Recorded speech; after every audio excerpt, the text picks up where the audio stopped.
Congress versus Shashi Tharoor గా మళ్లీ కొత్త చర్చ మొదలైంది. రాహుల్ గాంధీ చేపట్టిన చాత్రంకి గంజ్ కార్యక్రమం కంటే సీజేపీ నిరసనలు జంజీ యువతను ఎక్కువగా ఆకర్షించాయని ఎంపీ శశి థరూర్ చేసిన వ్యాఖ్యలపై హైకమాండ్ అసంతృప్తి వ్యక్తం చేసింది.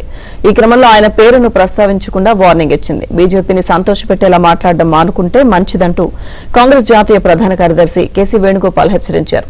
దీంతో కాంగ్రెస్ వర్సెస్ శశి థరూర్ అంశం మరోసారి హాట్ టాపిక్ గా మారింది.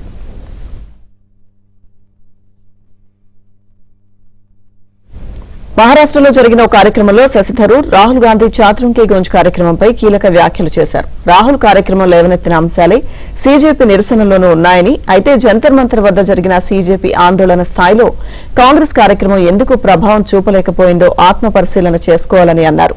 మనం యువత గొంతు విన్నామా, జెన్జీ నాడిని పట్టుకోగలిగామా అంటూ థరూర్ ప్రశ్నించారు. 2029 నాటికి జెన్జీ అతిపెద్ద ఓటింగ్ వర్గంగా మారుతుందని, వారి ఆకాంక్షలను రాజకీయ పార్టీలు అర్థం చేసుకోవాలని శశి థరూర్ వ్యాఖ్యలు కాంగ్రెస్ లో తీవ్ర అంతర్గత చర్చకు దారితీశాయి. మరోవైపు ఐఐఎంయుఎన్ వార్షికోత్సవ కార్యక్రమానికి ఆర్ఎస్ఎస్ చీఫ్ మోహన్ భగవత్ హాజరు కావడం, అదే వేదికపై శశి థరూర్ కూడా కనిపించడంపై పార్టీ నుంచి విమర్శలు వినిపించాయి.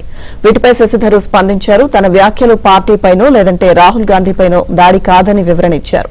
అలాగే భిన్నమైన అభిప్రాయాలు ఉన్నవారితో చర్చించవద్దని చెప్పడం సరికాదని, తాను కాంగ్రెస్ పార్టీకి విధేయుడిగానే ఉంటూ తన స్వతంత్ర అభిప్రాయాలను వ్యక్తం చేస్తానని స్పష్టం చేశారు.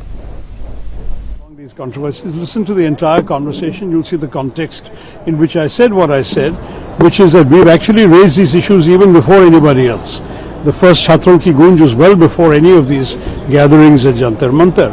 But subsequently, there is very little doubt objectively that they had greater impact and resonance. That's all I said, which is not an attack on my party, it's merely an acknowledgement of a certain reality. But in the larger context, I've said a lot of other things that you guys are ignoring. ఈ క్రమంలోనే కాంగ్రెస్ నేతలు party విధానాలకు ఎప్పుడు కట్టుబడి ఉండకపోయినా బీజేపీని సంతోషపరిచేలా వ్యాఖ్యలు చేయకుండా జాగ్రత్తగా ఉండాలని కేసీ వేణుగోపాల్ పరోక్షంగా హెచ్చరికలు చేశారు. థరూర్ ఉద్దేశపూర్వకంగా అలా మాట్లాడారని తాను భావించడం లేదని, కానీ రాహుల్ గాంధీపై విమర్శలు వస్తే బీజేపీకి అది రాజకీయంగా లాభిస్తుందని వ్యాఖ్యానించారు.